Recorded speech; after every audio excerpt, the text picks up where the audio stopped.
Olá pessoal, dando continuidade ao tema da consciência, hoje nós vamos falar sobre o indivíduo e a persona.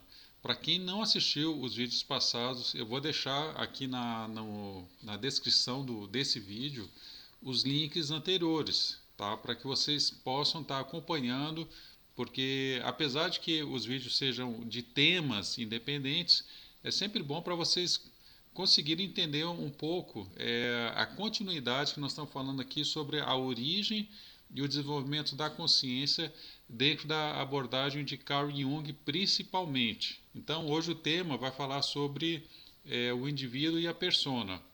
Meu nome é Alberto Mauri, eu sou psicólogo, atuo na região de Brasília, sou psicólogo clínico e trabalho essencialmente com a abordagem de Carl Jung. Eu também sou acupunturista, neuropsicólogo, enfim, tenho outras formações, mas basicamente o meu norte é a psicologia de Carl Jung. E eu estou fazendo aqui uma série de vídeos sobre o tema da consciência, ao qual eu venho há alguns anos estudando e hoje eu estou fazendo, né, uma relação do tema da consciência com os temas do Carl Jung, dentro da abordagem da psicologia junguiana. Muito bem, o tema de hoje é um tema muito importante, é um tema muito interessante, prático, inclusive, uma coisa que eu vou estar até colocando algumas ideias no final de vocês estarem se analisando, conseguindo fazer alguma relação com a vida prática de vocês, né? E, na verdade, todo o processo de individuação é a meta do processo junguiano. Né? A terapia junguiana, toda ela se baseia dentro de um processo de individuação, ao qual vocês vão estar entendendo a partir já desse vídeo, quando a gente falar do indivíduo. O tema da unidade e da multiplicidade ela sempre esteve presente na história do pensamento humano, desde lá da filosofia antiga, na filosofia grega, por exemplo, e até Rafael, quando coloca no quadro Academia, onde mostra Platão, né, com o dedo apontando para cima, ele falando do mundo das ideias, do mundo da unidade, e Aristóteles ao seu lado, né, com a mão para baixo e com a mão aberta, falando da multiplicidade. Então, essa disposição contrárias, né, de unidade e multiplicidade sempre esteve presente. Né? Na mitologias, nas religiões orientais também, os deuses eles aparecem com várias cabeças, etc., né? Mostrando que quando a consciência, né, ela se manifesta pela multiplicidade. Então, como se nós tivéssemos um mundo dito espiritual de unidade e um mundo material na multiplicidade. Muito bem, então para quem está acompanhando os nossos vídeos, né, falando sobre a consciência, a ideia, né, central é o quê? Que a consciência ela vem de uma dimensão que lá no primeiro vídeo a gente chamou de uma dimensão urobórica, né, que é uma dimensão inconsciente, e aí nós podemos aí colocar toda a participação dos seres, como as plantas, como os animais, eles estão em uma condição de uma consciência, mas uma consciência participando do coletivo, do inconsciente coletivo. Então, essa setinha aí está mostrando o inconsciente, então o ego, né, ele não está diferenciado ainda, né, os animais vivem um ego coletivo, uma consciência coletiva, então essa consciência ela sai desse estado, né, e ela se diferencia. Ao se diferenciar, ela cria então esse complexo, que é chamado complexo do ego, que é o complexo do eu. Né? Então nós, seres humanos, né, temos uma consciência reflexiva, falamos agora eu sou, né? Eu sou fulaninho de tal. Né? Então a gente já se diferencia. Os animais, por exemplo, não têm essa diferenciação. Por quê? Porque eles estão nessa região do inconsciente. Só que dentro de uma ideia do processo de individuação, nós temos que voltar dentro desse eixo aí, né, de self, né, ego, né, vocês estão vendo aí o self, o self chamando esse eu, né, ou essa consciência que está junto com o eu, né, para voltar a essa dimensão de unidade, né, só que agora de uma forma consciente. Então essa que seria, vamos dizer assim, a jornada do herói, ou seja, sai de um estado inconsciente, que é um estado de urobor, que é um estado de unidade, se diferencia, toma consciência, tem uma consciência reflexiva, tem a autoconsciência e retorna agora para uma ideia de unidade, agora conscientemente, né? Então essa seria toda a jornada do herói.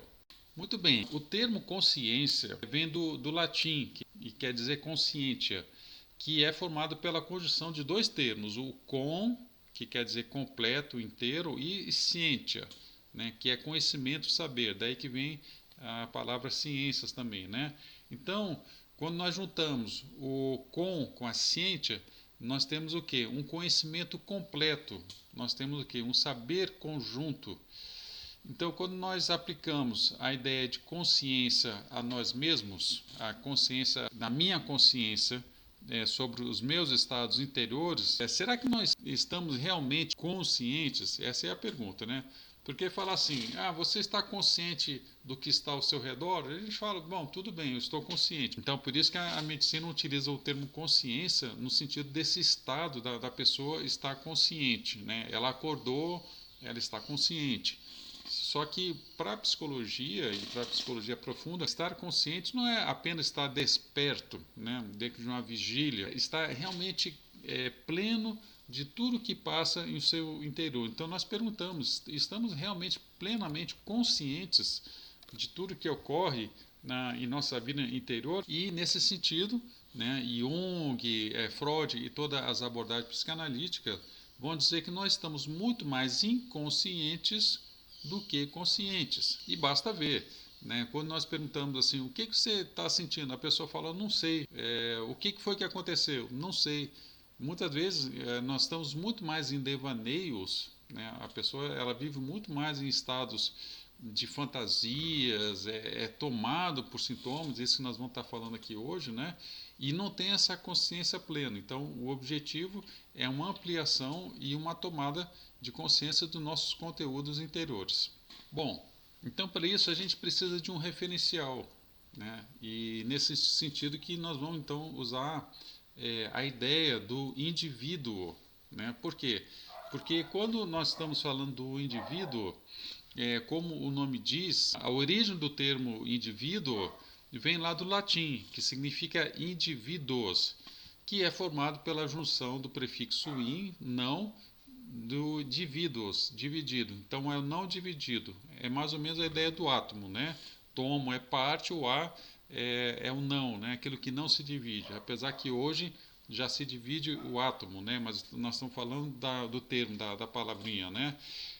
Então, um indivíduo seria uma disposição, seria uma condição nossa de consciência, onde nós não estaríamos divididos, nós estaríamos em um sentido de unidade.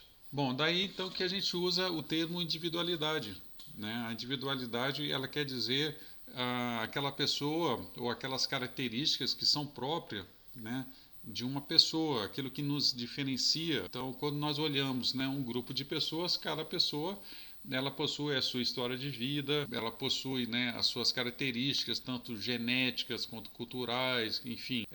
Felizmente, inclusive, né, todos nós somos diferentes, né? Todos nós temos a nossa individualidade. Então, tecnicamente falando, né, o indivíduo ele é tudo aquilo que não é coletivo, né? Então, quando nós olhamos psicologicamente e fala do indivíduo, aquilo que não pertence ao coletivo, aquilo é o indivíduo. Então, para a psicologia não basta apenas essa singularidade, essa característica minha individual, mas significa psicologicamente, né, que eu tenho caracteres que são somente minhas, né, ideias, emoções, sentimentos e a minha história, né, as minhas memórias e os meus traumas também, todos isso, né, todo esse repertório interior, né, tem a ver o quê?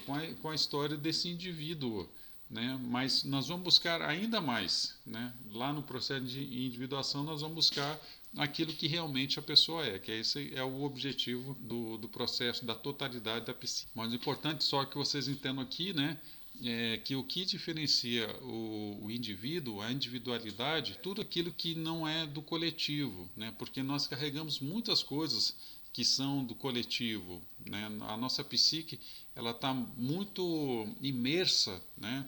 Aliás, a nossa consciência, né, está muito imersa dentro dessa psique coletiva, né? Vivemos muito mais, praticamente quase como os animais, né? Sendo tomado por ideias, por emoções, por valores que são do nosso tempo, né? Dessa coletividade, e vivemos muito pouco a nossa individualidade. Bom, então agora vocês estão vendo aqui um esqueminha que eu fiz, só para que vocês entendam a ideia de uma psique, né, completa. Na psique completa, nós vamos ter aqui uma região consciente, tá? Onde que essa bolinha do meio aí é onde que está o eu ou o ego, né? E é onde que está a atenção.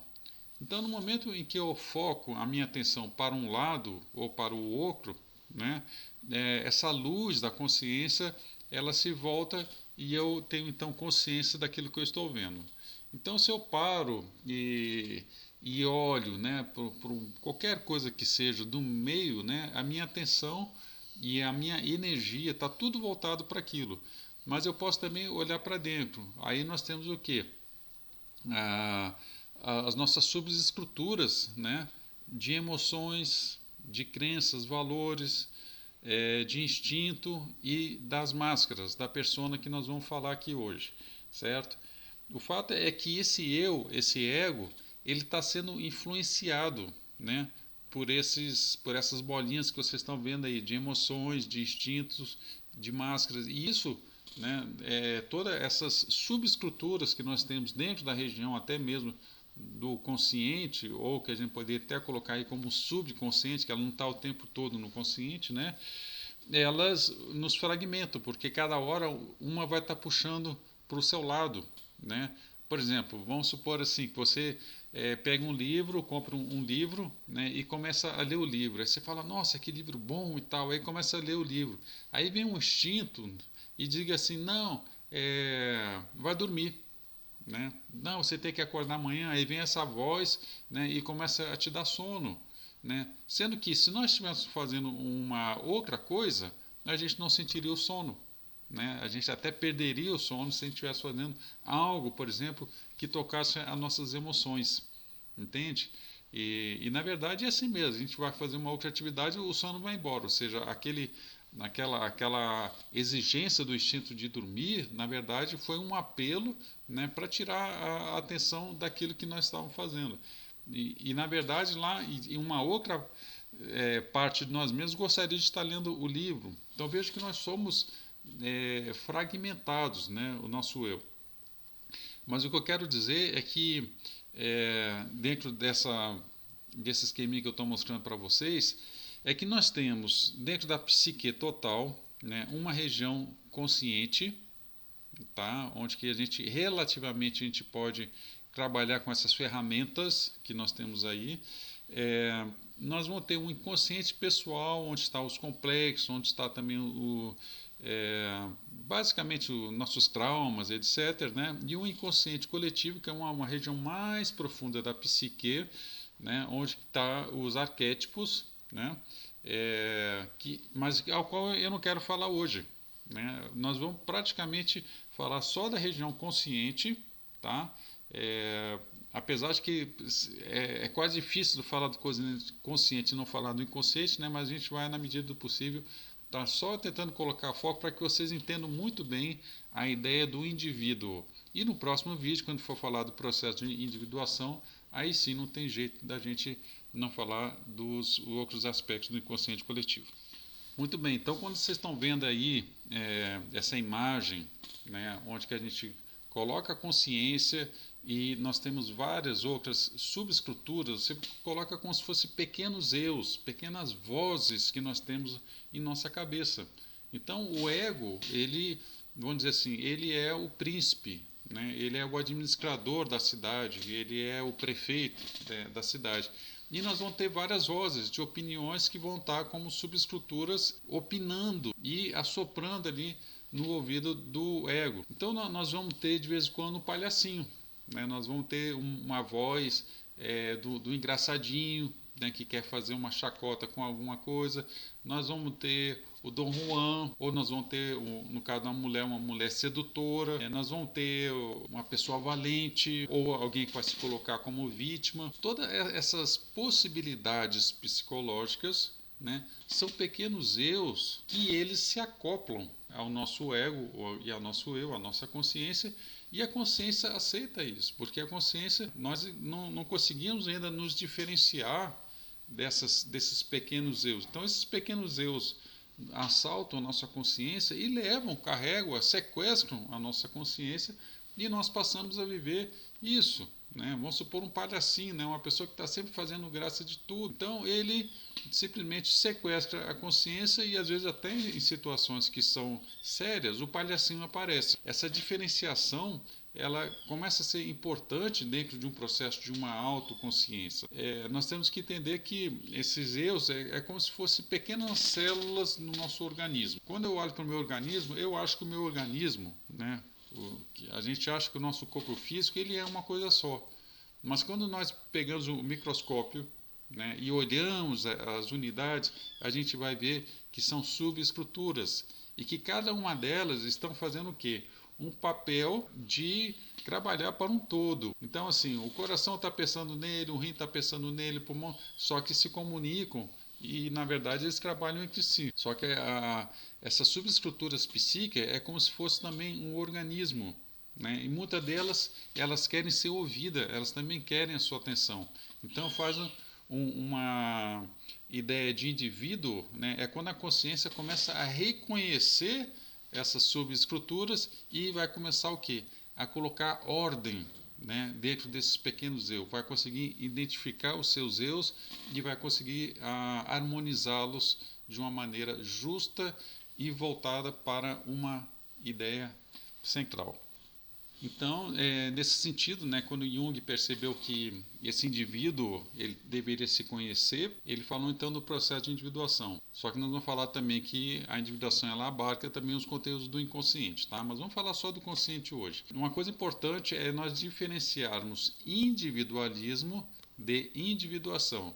O individualismo, como nós vimos no vídeo anterior, tem muito a ver com o narcisismo, com o egocentrismo, com o egoísmo, tá certo? É praticamente o oposto da individuação. Enquanto que o individualismo ele está buscando fatores do ego, né, a individuação ele está buscando uma integração dos opostos, né?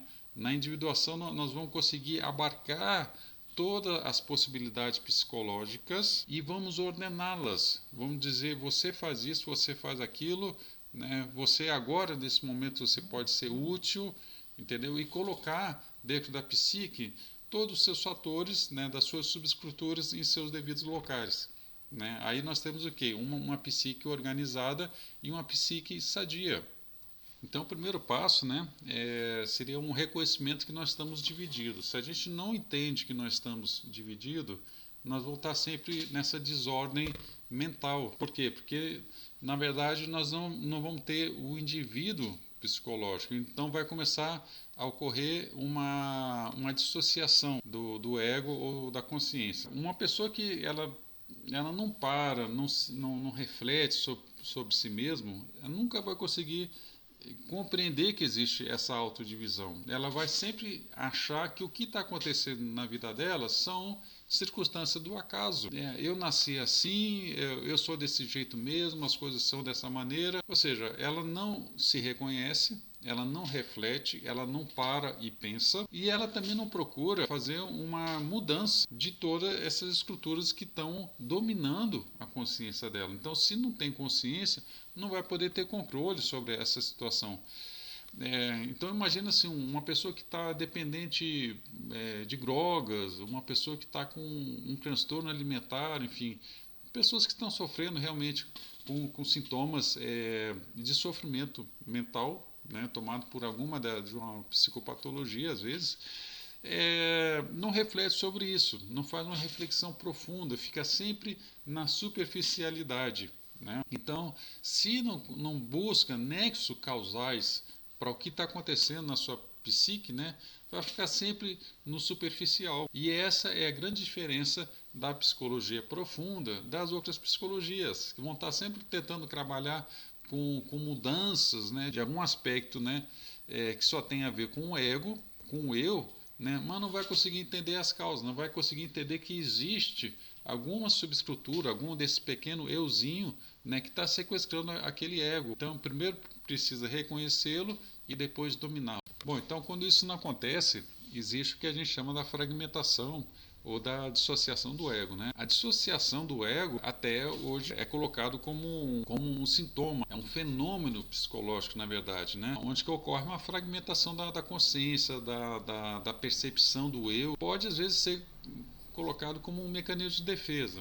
Né? Eu já sei, por exemplo, de casos de pessoas que foram a um velório e diante né, de toda aquela situação e tal, né, muito dolorosa, a pessoa tem um ataque de riso. Ali houve uma espécie de um surto, né, uma dissociação do ego, de um comportamento completamente o oposto, né? Ou seja, a pessoa, a consciência para ela assim foi tão traumática, né, a situação da perda de um ente querido, que a pessoa teve um ataque de riso.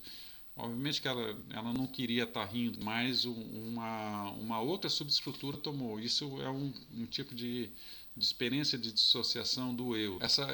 Esses episódios, né, desse eu fragmentado, onde que é sequestrado por algum outro conteúdo, ele pode ser leve, pode ser transitórios, né, e outros pode ser uma condição crônica, né, e até um pouco mais duradouro. Por exemplo, pessoas que às vezes atuam, né, atores, atrizes, né, que tem que encarnar determinado personagem, às vezes eles podem ser tomados por uma subestrutura do ego, né? O dramaturgo alemão Bertolt Brecht, ele fala uma coisa muito importante. Ele fala assim que o ator, ele tem que viver o seu personagem intensamente, né? Mas ele nunca pode esquecer de quem ele é. Ou seja, ele fala assim, ao mesmo tempo que a pessoa ela tem que viver aquilo praticamente 100%, né? Tem que viver, ela tem que encarnar aquele personagem, às vezes tem que esquecer o seu eu, né? Mas ele fala, mas ele nunca pode esquecer o seu eu. E aí, onde que uma pessoa que tem um ego fraco, ele é tomado por esse conteúdo, entendeu? E que nós vamos estar falando aí da questão da persona, né? Onde que a persona, ela sequestra essa consciência, ela não está ainda com controle de toda desses nossos pequenos eu, dessas múltiplas vozes da nossa psique. Nós somos então sequestrados por essas outras vozes e nós temos o quê? Uma dissociação da consciência, uma dissociação do ego. No vídeo passado nós falamos sobre o ego e a sombra. Então, na verdade, o ego e a sombra, a gente viu que eles se desenvolvem junto, né? Ou seja, na medida que a criança ela vai se diferenciando, vai começando a ter um eu, né? Ele vai formando uma sombra, mas ele vai formando também uma persona. Persona vem lá da Grécia, literalmente, né, quer dizer máscaras, ou seja, na Grécia Antiga os atores eram na verdade um ou dois atores e eles saíam e ficavam trocando de máscaras, assumindo vários papéis dentro de uma apresentação artística, né? E daí que vem então o termo persona, que depois vai virar personalidade, né? Mas as máscaras que nós assumimos ao longo da vida, né, que nós vamos criando essa máscara na criança, depois principalmente no adolescente, né, onde que as máscaras vão ficando um pouco mais presentes, né, um pouco mais cristalinas. Essa máscara ela cumpre uma função social, é uma necessidade nossa social, né? Nós não temos que achar que não temos que ter máscaras. As máscaras estão relacionadas com nossos roles, com nossos papéis na sociedade. Então, no momento que a gente chega em casa, nós somos pai, né? Mas chegamos eu para casa, nós somos o filho.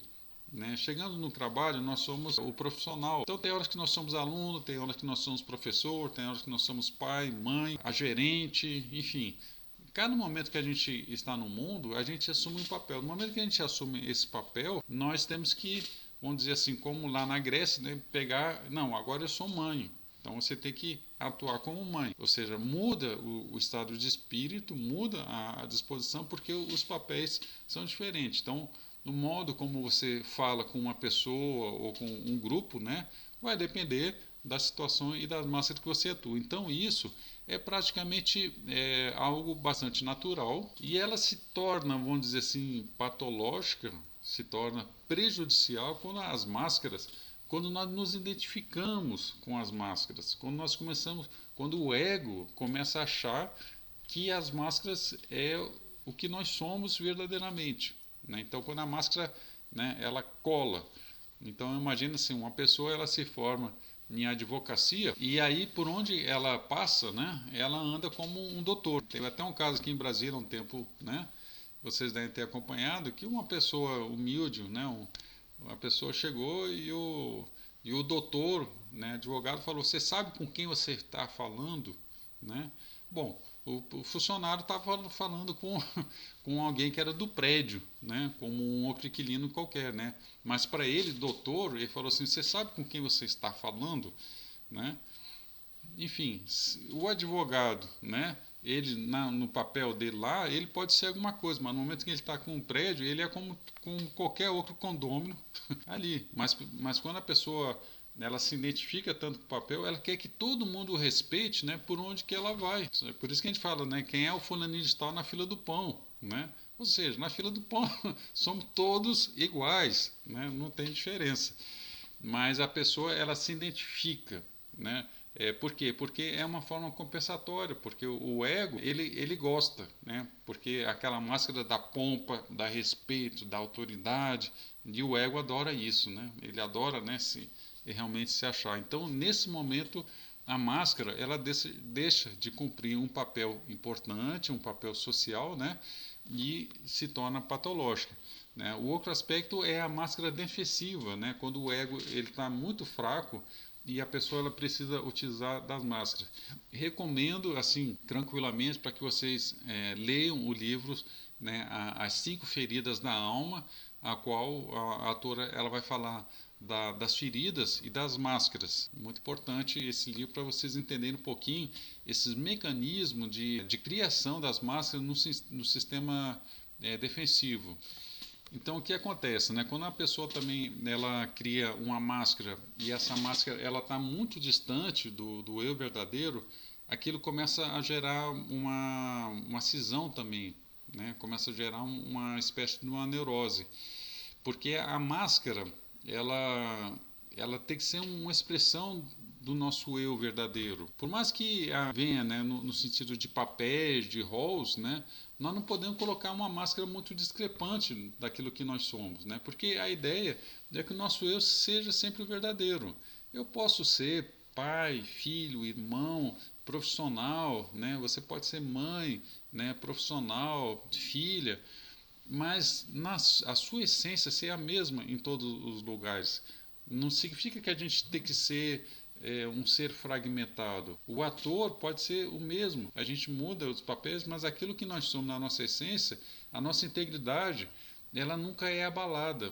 Agora, quando nós temos máscaras e essas máscaras são dissimuladas, isso há um dispêndio de energia muito grande. Mais ou menos é como você manter uma mentira. Então, para cada pessoa, você fala uma coisa diferente.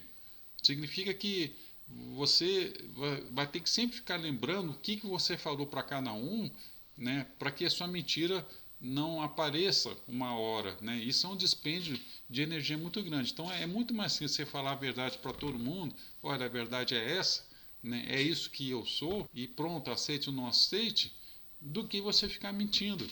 Certo? Então, no momento que nós colocamos máscaras dissimuladas, isso tem um dispêndio, né, de uma energia psíquica e uma fragmentação.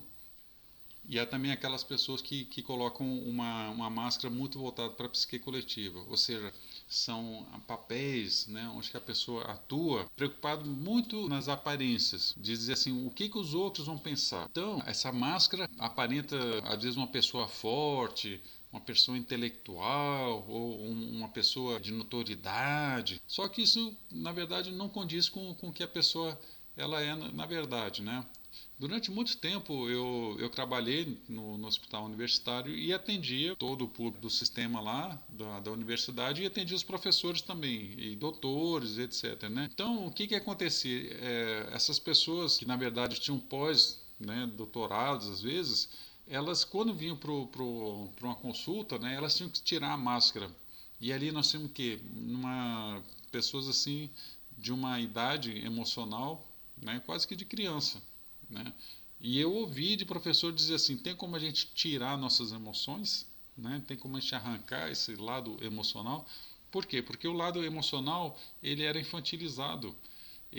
A pessoa queria manter a máscara de uma pessoa adulta, né, de uma pessoa respeitosa, mas ela sabia que lá no íntimo, né, a dificuldade dela de lidar com as emoções nas relações interpessoais era tremenda, ou seja, um mundo intelectual altamente desenvolvido e um mundo emocional em déficit. Né? Então a máscara ela tem que acompanhar aquilo que nós somos, ela tem que expressar aquilo que nós somos na nossa integridade. E nós utilizamos ela por uma questão de adaptação. Se eu vou falar com uma criança, eu coloco uma máscara, né? Eu falo com voz, às vezes, de criança, sento no chão, né? Brinco como se fosse uma criança, né? Fico na mesma altura. Veja como os animais gostam quando a gente senta no chão. A gente fica na altura deles. Eles se sentem, né? Pronto, né? Agora você é um dos meus. Então, isso é uma adaptação. Né? Se a gente está falando com a pessoa mais simples, a gente utiliza uma linguagem. Se a gente está utilizando falando com pessoas que você sente, né, que tem um background, que você tem um nível diferente intelectual, a gente muda a conversa. Isso é máscara, é uma adaptabilidade ao nosso meio, essa flexibilidade que a gente tem, né, de poder lidar com o mundo que é o mundo diferenciado. Mas a nossa integridade, aquilo que nós somos no nosso interior, isso não pode ser mudado. Bom, então nós vimos que a persona ela é algo necessário, a máscara ela é necessária para a nossa atuação social, para que a gente possa ter uma comunicação e uma flexibilidade, né, diante ao nosso meio. Porém, quando há uma identificação do eu, do ego com a persona, aí nós temos aí até um processo que pode se tornar patológico.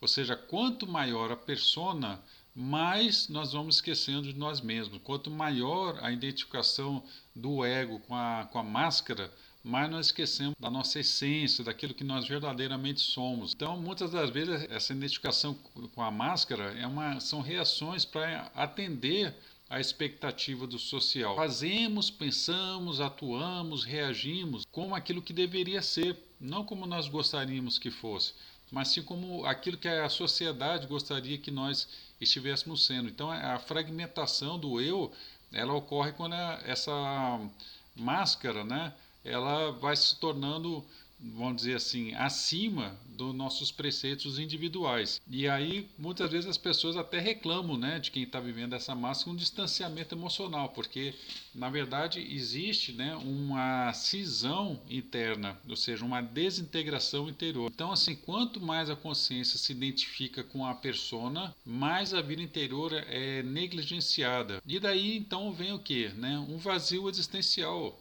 Porque no fundo, quem vive também na máscara não está satisfeito, porque são atitudes, né? são reações vazias. Então a frustração ela é uma consequência natural, porque na verdade começa a haver um conflito, né, do inconsciente, porque lá no íntimo da pessoa ela sabe que não é aquilo. Aí começa a vir então o mau humor, fobias, ideias obsessivas, enfim, vários tipos, né, de transtornos de humor vêm como uma consequência dessa divisão desse eu, desse ego que está, na verdade, atendendo a essas vozes, né, e se identificando com a máscara daquilo que não é ele mesmo. Você vê que até a depressão ela pode ter como causa essa identificação com a máscara. Ou seja, quando a consciência ela fica aprisionada por conteúdos da psique, né, nós vamos ter o que? Um egocentrismo. Nós vamos ter uma identificação do ego com a psique coletiva. O ego ele precisa ficar atendendo às exigências do meio, né? E quanto mais o ego, né, esse eu, ele se afasta do self, daquilo que é a sua verdadeira essência, né, menos energia ele tem Nós temos que entender o self como se fosse o sol. O sol é que emana energia, é ele que nos leva à vida.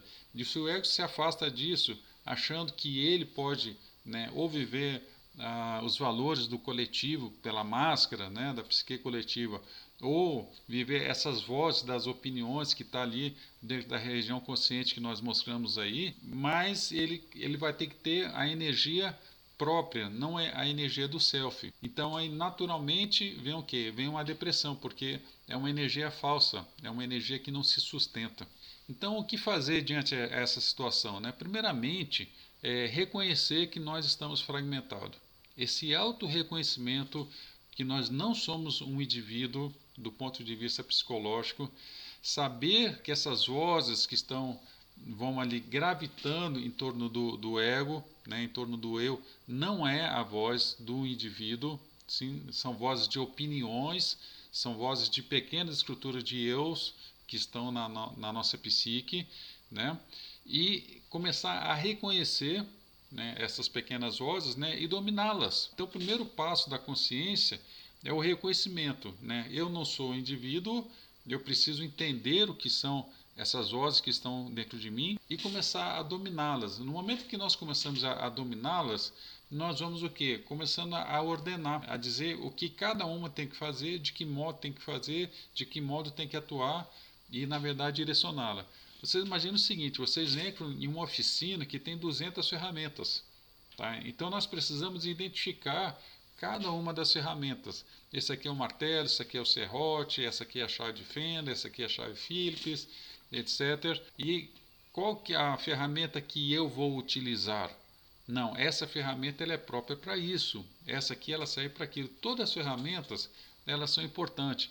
Todos os conteúdos que nós temos na nossa psique, né, os nossos instintos, né, os nossos medos, tudo isso eles são necessários, tá? Mas eles precisam ser bem aplicados e eles têm que ser orientados pela voz da consciência. A consciência é aquela que vai utilizar cada uma das ferramentas de modo correto e fazer sempre isso direcionado e à luz do self. E aí então, quando nós começamos a ordenar toda a psique, né? E a psique, ela agora, né? Ela tem a luz do self, o ego vai estar sendo voltado pelo self.